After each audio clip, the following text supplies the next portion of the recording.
says, every herb-bearing seed and tree-bearing fruit, it shall be food for you. Every herb-bearing seed and tree-bearing fruit, it shall be food for you. What's herb-bearing seed and tree-bearing fruit? In simple English, it's this, and I promise you, you will remember this, because when you go to make food choices from now on, you're going to see this picture in your mind of Dr. Don standing up there, bouncing up and down, number 6, 7, and 8, going like this. Fruits and vegetables, whole grains. Everybody sing it with me. Fruits and vegetables, whole grains. These are God-made foods, not man-made, processed, nutrient-depleted foods. If we don't start eating real foods, we're going to be in real trouble. You'll say, well, then if I just eat all these real foods, that's all I need. I don't need the supplement, right?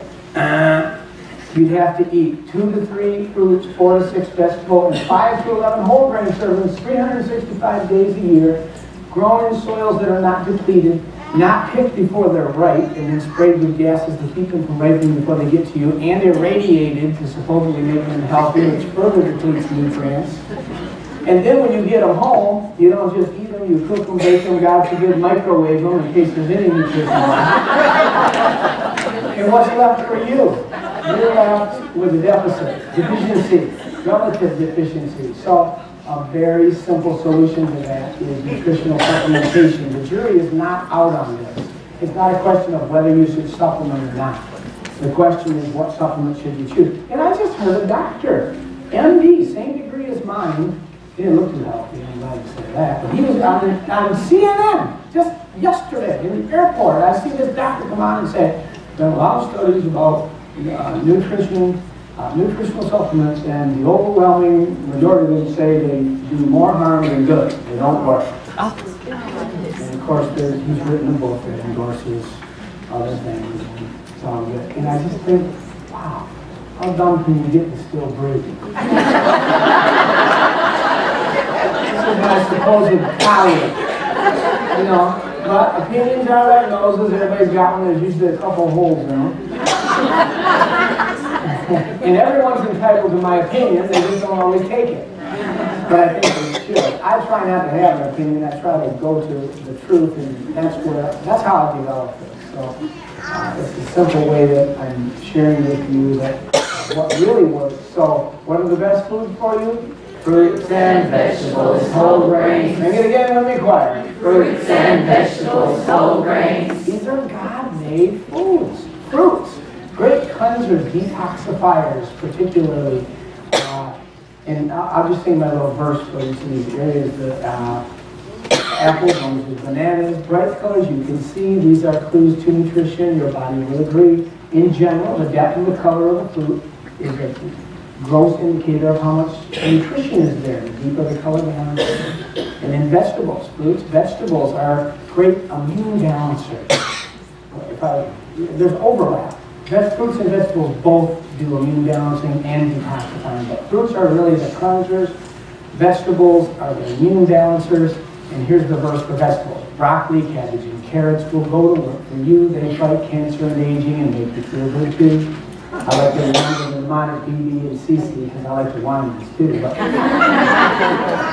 broccoli, Brussels sprouts, cabbage, and cauliflower, and the carrots also. BB and CC, great at cancer fighting. Most of those are cruciferous vegetables, powerhouse for your immune system.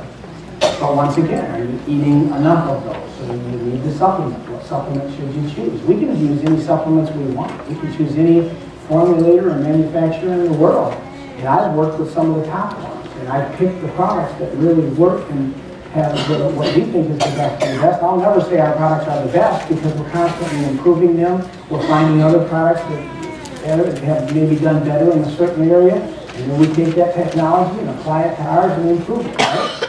So I won't argue with you about that. You may have a better fill-in-the-blank kind of product, but we want to know about it. We'll take a look at it. We want to give you value. We want to give you the most nutrition per dollar. How many like value? That's our goal. So, fruits and vegetables, whole grains. What about whole grains? You'll like this verse.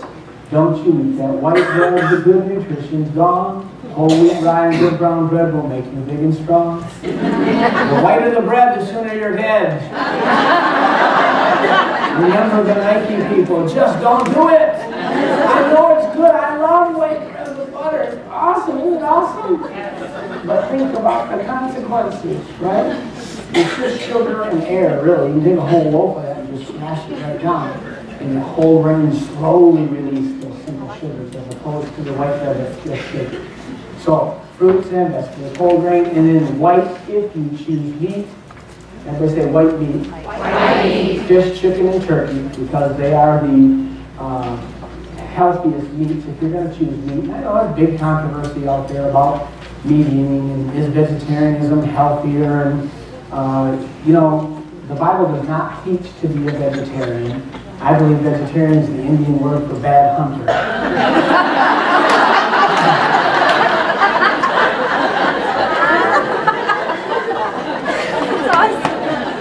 My sister's a vegetarian. She's a lot healthier. It's like she's become a vegetarian than before. Susan and I were kind of vegetarian wannabes. We don't eat meat every day. Several days we'll go sometimes without eating meat. Now, it wasn't always like that. I remember the first plant-based meal, vegetarian meal we ate together. After we got married, we ate, and then we looked at each other and said, where's the meal? Because that's the mentality.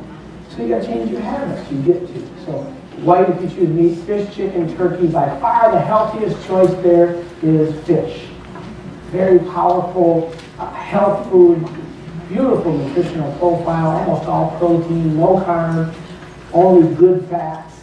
Fish are great food. You know, there's some healthier choices you can make. Fish with fins and scales moving through the water, not the bottom dweller, seafood, the crab and the lobster and all those things, shrimp. I'm not saying you can never eat that, you can eat anything you want, but a steady diet, if you're going to eat meat, I think it's healthier to eat the white meat, fish. And finally, drink what you're mostly made of, which is what? Water. Drink what you're mostly made of, that's what makes your health complete. How much water? Fresh, purified water, not tap water, loaded with chlorine, which causes free radical damage and ages you. At least get one of those filters that you keep in your refrigerator, you pour water in a gravity drain filter, or reverse osmosis, carbon filter. There's lots of different filters. It doesn't matter which one you use, but just use filtered water. And take your body weight in pounds, divide by 2. So if you weigh 150 pounds, divided by 2, 75. That's your goal for the number of ounces of water you drink a day. 75 ounces. That's a lot of water, isn't it? And for me, I don't get half of my body's weight in water, in ounces of water in, unless I start my day with water. That's the first thing I do. And no substitutions, please, except green tea. I'll give you 4 glasses of green tea for out of those 8 to 12 glasses of water that you're going to be drinking a day. So, drinking what you're mostly made of, water makes your health complete. Are you ready to have the outline for the health care that you are going to deliver? We will sing together. Learn to relax, get to bed on time, and do your exercise. Breathe fresh air when the sun's out there, and eat like this little rhyme. Can you remember that part? All right, let's try it. Learn to relax, get to bed on time, and do your exercise. Right? Learn to relax, get to bed on time, and do your exercise. What do you breathe? Breathe fresh air when the sun's out there, and eat like this little Now, rhyme. you remember these, don't you? Fruits and vegetables, whole grains. White if you choose meat. What do you drink? Drink what you're mostly made of. Water makes your health complete. Now you are a healthcare deliverer.